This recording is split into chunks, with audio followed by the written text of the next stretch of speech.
It's 3 a.m. You're in a helium headspace. It's Thursday, October 2nd, 2025. The film The Martian premiered on this day a decade ago, directed by Sir Ridley Scott.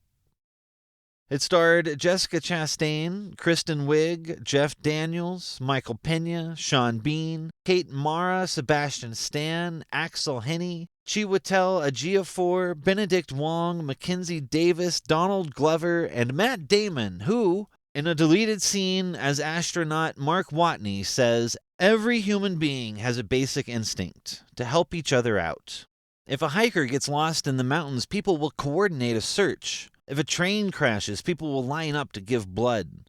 If an earthquake levels a city, people all over the world will send emergency supplies. This is so fundamentally human that it's found in every culture without exception. Yes, there are those who just don't care, but they're massively outnumbered by the people who do." Adjusted for inflation, it made $74 million its opening weekend, and has since accumulated $859 million. It's the birthday of the man who said, "Outside of a dog, a book is a man's best friend. Inside of a dog, it's too dark to read."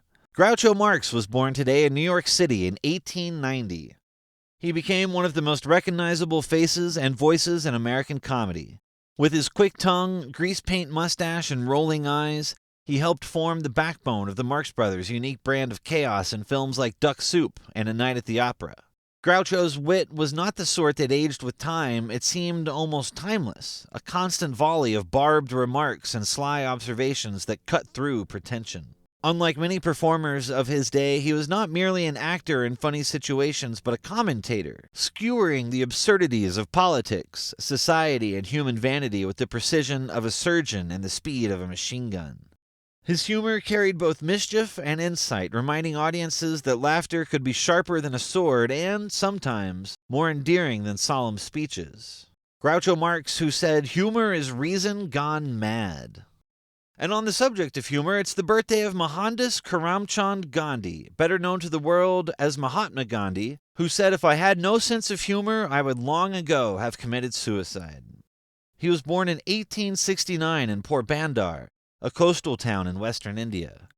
He would become one of the most influential political and moral thinkers of the 20th century, advancing the doctrine of satyagraha, or truth force, a method of nonviolent resistance that sought to change the hearts of oppressors rather than destroy them. Gandhi's campaigns against colonial rule in India, from the Salt March to his boycotts of British goods, showed that ordinary people, disciplined in nonviolence, could confront empires without raising a sword. His ideas reached far beyond India's struggle for independence, informing movements for civil rights and justice around the world, from Martin Luther King Jr. in America to Nelson Mandela in South Africa. Gandhi was neither saint nor idol, but a man who dared to insist that moral courage could be the sharpest weapon in the fight for human dignity. It's the birthday of the man who said, to understand technology, one must see it as part of becoming of the world, not as an addition to it.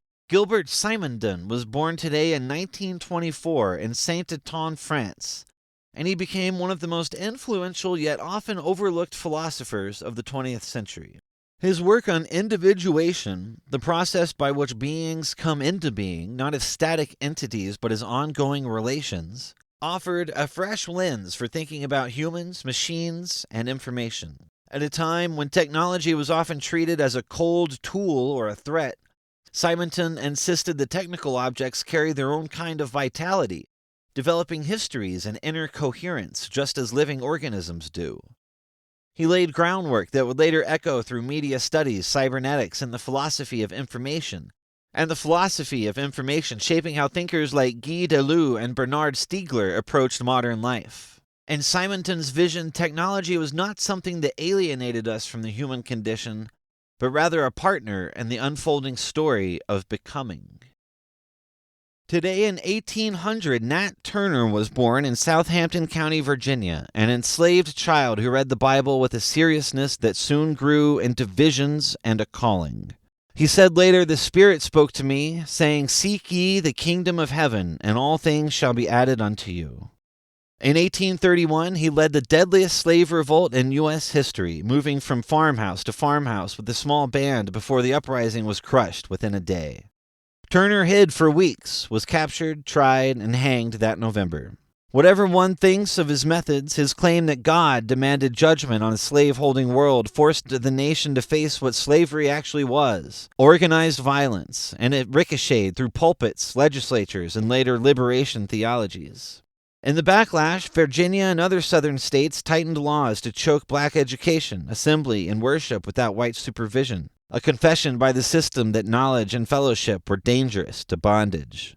Turner's words, preserved in a jailhouse account, show a man certain that history and heaven had met in his lifetime, and that he had been summoned to answer. On the same day, 167 years after Nat Turner's birth, history bent in a long-awaited direction when Thurgood Marshall took his seat as the first black justice on the United States Supreme Court. Born July 2, 1908, in Baltimore, Marshall had already left his mark on American law as the lead counsel in Brown v. Board of Education, the case that dismantled legal segregation in public schools. But when President Lyndon Johnson put him on the nation's highest bench, it signaled something larger: that a man whose own grandfather had been enslaved now carried the power to shape constitutional meaning for millions. Marshall was no solemn marble statue either. He was known for his booming laugh, his fondness for jokes, and even the occasional prank to lighten the heavy air of the legal chambers. His humor was a survival tool, a way of staying grounded while shouldering the weight of monumental change. Thurgood Marshall once said, "The legal system can force open doors and sometimes even knock down walls, but it cannot build bridges. That job belongs to you and me." 66 years ago today, American television changed forever when The Twilight Zone, created and hosted by Rod Serling, premiered on CBS. Unlike most programs of its day, it offered audiences more than just entertainment. It became a platform for social commentary, philosophy, and the unexamined fears of a rapidly changing world. Serling, already an Emmy-winning writer, used science fiction and fantasy as camouflage to speak about race, war, prejudice, and human dignity in ways the censors might otherwise have stifled. With his clipped delivery and ever-present cigarette, he invited viewers to step beyond the ordinary into unsettling but illuminating stories.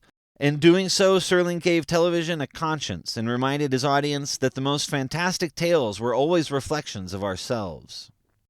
Rod Serling once said, "The ultimate obscenity is not caring, not doing something about what you feel, not feeling, just drawing back and drawing in, becoming narcissistic." In 1608, on this day, in Middelburg, in the southwestern Netherlands, a working spectacle maker named Hans Lippershey carried a tube of glass and ground lenses to The Hague and asked the Dutch States General to grant him a patent for an instrument, quote, "for seeing things far away as if they were nearby." The request failed. Too many others could copy it, and others soon claimed the same idea. But the record of that application marks the first clear appearance in writing of the telescope.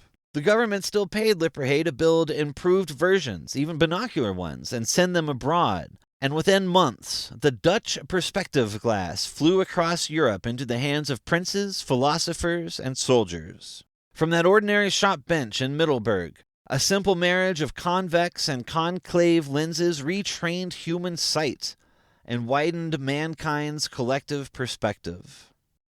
After that humble day, 391 years later to the day, astronomer E.F. Coddington discovered asteroid 445 Edna. And on this same day, in 1910, Italian astronomer Vincenzo Cerulli discovered giant asteroid 704 Interamnia, which is among the largest in the asteroid belt. And those are some of the things we humans have done over the years. Do the useful thing, say the courageous thing, contemplate the beautiful thing. That is enough. Please follow, like, and subscribe.